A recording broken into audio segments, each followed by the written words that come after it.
नमस्कार, मैं रजनीश पचौरी आपका एसजीएस सरोवर के प्लेटफॉर्म पर स्वागत करता हूं और उम्मीद करता हूं आप सभी स्वस्थ होंगे, मस्त होंगे, तंदुरुस्त होंगे, पढ़ाई कर रहे होंगे। पोर्शन की हम बात कर रहे हैं, भारत के राष्ट्रपति के विषय में बात चल रही है और कल हमने बात की थी अनुच्छेद 74 और 75 के बारे में हमने वर्णन किया था। अनुच्छेद 72 भी था उसमें, और आप देखते हैं अनुच्छेद 72 में राष्ट्रपति को शक्तियाँ देता है अनुच्छेद 72, और उसमें 5 शक्तियां राष्ट्रपति को दी जाती हैं, क्षमादान की और प्रविलंबन की, परिहार की और लघुकरण की। इस प्रकार से आपने देखा राष्ट्रपति जब किसी व्यक्ति पर सुप्रीम कोर्ट के द्वारा या किसी अन्य कोर्ट के द्वारा, पहले तो सुप्रीम कोर्ट के द्वारा जब कोई सज़ा बोल दी जाती है तो अंतिम व्यक्ति के पास अंतिम उपाय होता है राष्ट्रपति के पास जाने का। तो राष्ट्रपति के पास अपनी याचिका लेकर, दया याचिका लेकर जाता है व्यक्ति कि हम पर दया की जाए,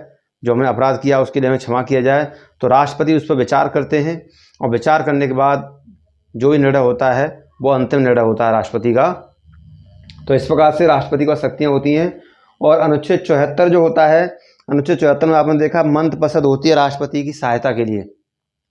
एक मंत्रिपरिषद होती है जो राष्ट्रपति की सहायता के लिए अनुच्छेद 74 ये कहता है। और अनुच्छेद 75 में आपने देखा राष्ट्रपति प्रधानमंत्री की नियुक्ति करता है और प्रधानमंत्री की सलाह पर अन्य मंत्रियों की नियुक्ति राष्ट्रपति करते हैं। 75 में हमने देखा था। 73 में हमने बात नहीं की, क्योंकि 73 आपने देखा है उसमें संघ की कार्यपालिका शक्तियों के बारे में वर्णन किया गया है। तो उसके बारे में भी हम आगे जब बात करेंगे, जब आगे बढ़ेगा टॉपिक, तब फिलहाल हम बात करने जा रहे हैं राष्ट्रपति का। अगला टॉपिक होगा, देखिए राष्ट्रपति की वैसे तो अन्य भी शक्तियां हैं और अन्य नियुक्तियां भी राष्ट्रपति करते हैं। तो अब ये मैं आज आपको 77 तक करा रहा हूँ, अनुच्छेद 77 तक, और उसके बाद देखेंगे। फिर इसके बाद मैं आपको उपराष्ट्रपति के पद के विषय में और उनकी क्या योग्यताएं हैं, क्या व्यवस्थाएं हैं, वो सारा कराऊंगा। उसके बाद वो हमारा जो बीच का छूटा हुआ अनुच्छेद 63 से 62 तक हमने किया, अनुच्छेद 63 से और बीच का 70 तक का छूटा हुआ है, उसे हम बात करेंगे। और उसके बाद फिर हम यहाँ से फिर आगे बढ़ेंगे और राष्ट्रपति की जो अन्य जो विधायी शक्तियाँ हैं और सैन्य शक्तियाँ हैं, राष्ट्रपति को सैन्य शक्ति भी होती हैं, तो इसके बारे में हम फिर आगे धीरे धीरे अनुच्छेद आगे करते चलेंगे और बढ़ते चलेंगे। फिलहाल मैं यहीं तक कराने के बाद फिर आपको उपराष्ट्रपति के विषय में टॉपिक कराऊंगा। चलिए तो देखेंगे, अनुच्छेद 76 है, आर्टिकल 76 क्या कहता है कि भारत का एक महान्यायवादी होगा, यानी भारत में एक महान्यायवादी, जिसे अटॉर्नी जनरल ऑफ इंडिया कहते हैं, उसकी नियुक्ति की जाएगी। और वो सरकार का एक विधिक अधिकारी होता है, विधि अधिकारी होता है सरकार का। तो उसकी नियुक्ति राष्ट्रपति द्वारा की जाती है, अनुच्छेद 76 कहता है। और जो व्यक्ति महान्यायवादी बनता है, जिसकी महान्यायवादी के पद पर जिसकी नियुक्ति राष्ट्रपति के द्वारा की जाती है, आप देखेंगे उसको योग्यता क्या होनी चाहिए, सुप्रीम कोर्ट का न्यायाधीश नियुक्त होने की योग्यता उसमें होनी चाहिए।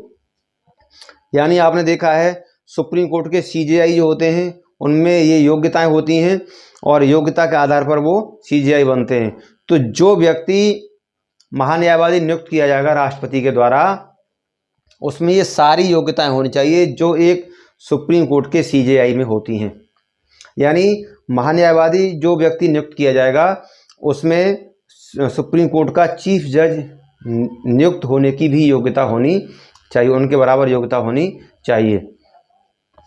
अगला है इसी में अनुच्छेद 76 का 2 कहता है, महान्यायवादी का कर्तव्य होगा कि वह भारत सरकार को विधि संबंधी विषयों पर सलाह दे, यानी कानूनी सलाह देता है। इसलिए मैंने अभी आपको बोला था ये सरकार का विधिक अधिकारी होता है, विधि अधिकारी होता है महान्यायवादी। ये भारत सरकार को कानूनी संबंधी सलाह देता है और ऐसे कर्तव्यों का पालन करे जो राष्ट्रपति उसको समय समय पर सौंपे, यानी राष्ट्रपति के द्वारा सौंपे गए कर्तव्यों का पालन भी करे। तो हम बात करेंगे, महान्यायवादी का कर्तव्य होगा कि वह भारत सरकार को विधि संबंधी सलाह दे और ऐसे कर्तव्यों का पालन करे जो राष्ट्रपति उसको समय समय पर सौंपें, यानी राष्ट्रपति द्वारा बताए गए कार्यों को करें और राष्ट्रपति जो कार्य उन्हें सौंपते हैं उन कर्तव्यों का पालन करें। ये योग्यताएं उसमें होनी चाहिए और वो पालन करेगा, है ना। और सीजेआई जो होते हैं सुप्रीम कोर्ट के, सीजेआई के बराबर उनकी योग्यता होनी चाहिए। जो अटॉर्नी जनरल जो इंडिया होगा वो उसकी योग्यताएं सीजेआई के बराबर होनी चाहिए। तीसरा है महान्यायवादी भारत के राज्य क्षेत्र में सभी न्यायालयों में सुनवाई का अधिकार रखते हैं। यानी जो अटॉर्नी जनरल ऑफ इंडिया होते हैं वो सुप्रीम कोर्ट में भी और भारत के राज्य क्षेत्र के अंतर्गत कहीं भी जो भी न्यायालय हैं, उच्च न्यायालय, उच्चतम न्यायालय, वो उनमें सुनवाई करने का अधिकार है। उच्चतम न्यायालय, सुप्रीम कोर्ट, बाकी जो उच्च न्यायालय हैं वहाँ भी महान्यायवादी सुनवाई कर सकते हैं भारत सरकार की तरफ से। उन्हें केस सुनने का अधिकार है कहीं भी ऑल ओवर इंडिया में जहाँ भी राज्य क्षेत्र में आते हैं।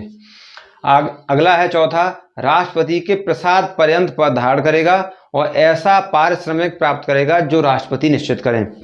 यानी अटॉर्नी जनरल ऑफ इंडिया जो होते हैं वो राष्ट्रपति के प्रसाद पर्यंत पद धारण करेंगे। इसका मतलब क्या है? इसका मतलब यह है कि इनका कोई कार्यकाल निश्चित नहीं होता। अटॉर्नी जनरल ऑफ इंडिया होते हैं, इनका कार्यकाल निश्चित नहीं होता। राष्ट्रपति के प्रसाद पर्यंत ये पद धारण करते हैं। और राष्ट्रपति, जैसे मान लीजिए अभी एक व्यक्ति को अटॉर्नी जनरल ऑफ इंडिया नियुक्त कर दिया राष्ट्रपति जी ने, और 2 साल बाद राष्ट्रपति के प्रसाद पर पद धारण करते हैं। राष्ट्रपति यदि उसे बीच में हटाना चाहें तो हटा भी सकते हैं। ऐसा नहीं है को 5 साल पूरी करके या 6 साल पूरी करके ही हटेगा, राष्ट्रपति उसे बीच में हटा सकते हैं। तो उसे बोलते हैं प्रसाद पर्यंत। प्रसाद पर्यंत का मतलब है राष्ट्रपति जब चाहें उसे वहाँ से निष्कासित उस पद से कर सकते हैं। राष्ट्रपति के प्रसाद पर्यंत पद धारण करेगा। तो प्रसाद पर्यंत मैंने आपको पिछले बताया था क्लासों में, ये समझ में आ गया होगा। और आपने देखा है राज्यपाल और ये मंत्री जो होते हैं संघ राज्य क्षेत्रों के राज्यों के संसद के, इनके मंत्रियों को भी आपने देखा है ये राष्ट्रपति के प्रसाद पर्यंत पद धारण करते हैं। कहने का मतलब ये है, वैसे लोकसभा 5 साल के लिए होती है लेकिन बीच में भी राष्ट्रपति उसे भंग कर सकते हैं और वो प्रधानमंत्री की सलाह पर, है ना। तो ये होता है प्रसाद पर्यंत। कोई भी किसी भी राज्य में कोई राज्यपाल की नियुक्ति राष्ट्रपति के द्वारा होती है और 5 साल के लिए, और राष्ट्रपति उससे राज्यपाल को बीच में हटाना चाहे हटा सकते हैं, और वो 5 साल तक रहना चाहे तो राष्ट्रपति उसे रख भी सकते हैं। तो ये होता है प्रसाद पर्यंत। अनुच्छेद 77 कहता है भारत सरकार के व्यवसाय का संचालन, यानी ये संचालन जो होंगे वो भारत सरकार के, वो राष्ट्रपति के नाम से कैसे कैसे होंगे देखेंगे। पहला है भारत सरकार की सभी कार्यवाही राष्ट्रपति के नाम से व्यक्त की जाएंगी। आपने देखा है राष्ट्रपति हमारे देश के प्रमुख होते हैं लेकिन नाम मात्र के, वैसे सभी कार्य राष्ट्रपति के नाम से ही किए जाते हैं। जितने भी कार्य हमारे भारत सरकार करती है वो राष्ट्रपति के नाम से ही किए जाते हैं, ये कह रहा है 77। दूसरा है राष्ट्रपति के नाम से किए गए और निष्पादित किए गए आदेश और अन्य दस्तावेज राष्ट्रपति द्वारा बनाए जाने वाले नियमों में निर्दिष्ट तरीके से प्रमाणित किए जाएंगे। यानी राष्ट्रपति ने जो नियम बनाए हैं उनमें निर्दिष्ट तरीके से प्रमाणित होंगे। और लास्ट है राष्ट्रपति भारत सरकार के कार्यों के अधिक सुविधाजनक लेन देन के लिए और उक्त व्यवसाय के मंत्रियों के बीच आवंटन के लिए नियम बनाएंगे। व्यवसाय के लिए राष्ट्रपति और मंत्रियों के बीच आवंटन के लिए क्या बनाएंगे? नियम बनाएंगे। अनुच्छेद 77 में ये 3 व्यवस्थाएं की गई हैं। तो आज हमने बात की अनुच्छेद 76 महान्यायवादी और देखिए एक बात और है, यहाँ पर महान्यायवादी से काफ़ी क्वेश्चन पूछे जाते हैं परीक्षाओं में। महान्यायवादी से परीक्षाओं में, अब वैसे में जो 77 वाला जो बताया है इसमें कोई क्वेश्चन आज तक मैंने परीक्षा में नहीं देखा है। एक क्वेश्चन आ सकता है, आया है ये वाला, भारत सरकार की सभी कार्यवाही और कार्यकारी कार्यवाही राष्ट्रपति के नाम से व्यक्त की जाती हैं क्या?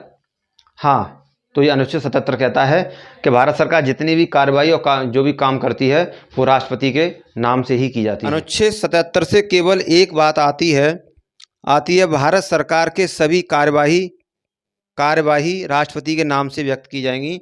तो भारत सरकार जितने भी काम करती है वो राष्ट्रपति के नाम से ही सारे काम किए जाते हैं। ये क्वेश्चन अनुच्छेद 77 से आया है। बाकी आप देखेंगे अनुच्छेद 76 से काफ़ी बार ये क्वेश्चन पूछे गए कि भारत का महान्यायवादी जो है किस अनुच्छेद में इसका वर्णन किया गया। तो अनुच्छेद 76 में। महान्यायवादी की नियुक्ति कौन करता है? राष्ट्रपति करते हैं। किस अनुच्छेद के तहत? 76 के तहत। और उसकी योग्यताएं क्या होती हैं? ये सारी बातें कई बार आ चुकी हैं। और महान्यायवादी को कहाँ कहाँ पर सुनवाई का अधिकार है? तो पूरे भारत में जहाँ भी भारत के राज्य क्षेत्र हैं उनमें सभी न्यायालयों में सुनवाई का अधिकार है। और क्या महान्यायवादी भारत का, या क्वेश्चन ये भी आया है, भारत का विधि अधिकारी कौन होता है? तो वो अटॉर्नी जनरल ऑफ इंडिया होता है, जिसे महान्यायवादी कहते हैं। ये क्वेश्चन कई बार आया है। तो इस प्रकार से क्वेश्चन 76 से, जो अनुच्छेद 76 है, इससे तो कई बार क्वेश्चन पूछे गए हैं, है ना। पहला क्वेश्चन तो यही है कि महान्यायवादी का वर्णन किस अनुच्छेद में? 76 में है। क्या उसकी योग्यता होनी चाहिए? तो ये योग्यता होनी चाहिए, सुप्रीम कोर्ट का जो चीफ जज होते हैं उनके बराबर उसकी योग्यता होनी चाहिए, वहाँ नियुक्त होने की योग्यता होनी चाहिए। और उसके कर्तव्य क्या होंगे? और विधि अधिकारी कौन होता है? वो ये होता है भारत सरकार का। इस प्रकार से इसके बारे में बात की जाती है। और इसकी तनख्वाह वगैरह बात करते हैं, इसका स्केल कितना होता है? तो वो राष्ट्रपति के प्रसाद पद पर धारण करेगा और राष्ट्रपति इसके पारिश्रमिक अपने अनुसार निश्चित करेंगे। इनका महान्यायवादी का कोई निश्चित वेतन नहीं होता। तो ये है। तो हमने ये देखा अनुच्छेद 77 में केवल एक ही बात आती है। तो आज हमने बात की अनुच्छेद 76 और 77 के विषय में। और अगला टॉपिक हम उठाकर जो लाएंगे वो होगा उपराष्ट्रपति के विषय में। उपराष्ट्रपति के विषय में हमने देखा है अनुच्छेद 62 तक हमने बात की है, उसके बाद 63 70 तक हमने कोई बात नहीं की। तो पहले जो अनुच्छेद छूटे हुए हैं उनकी बात करेंगे, उपराष्ट्रपति के विषय में बात करेंगे। उसके बाद हम 77 से आगे फिर हम नियम से बढ़ेंगे। चलिए, तो आज के लिए इतना काफ़ी है। और वीडियो को लाइक करें, शेयर करें, सब्सक्राइब करें और वीडियो को देखते रहें, नोट रहिए। और ये गारंटी है कि आपका संविधान से कोई क्वेश्चन छूटेगा नहीं, है ना। 10 आते हैं, 10 में से 8 तो आप पक्का करके आएंगे, ये होगा। चलिए, तो आज के लिए इतना काफ़ी है। अगले टॉपिक के साथ फिर मुलाकात करते हैं, तब तक के लिए विदा लेते हैं। नमस्कार।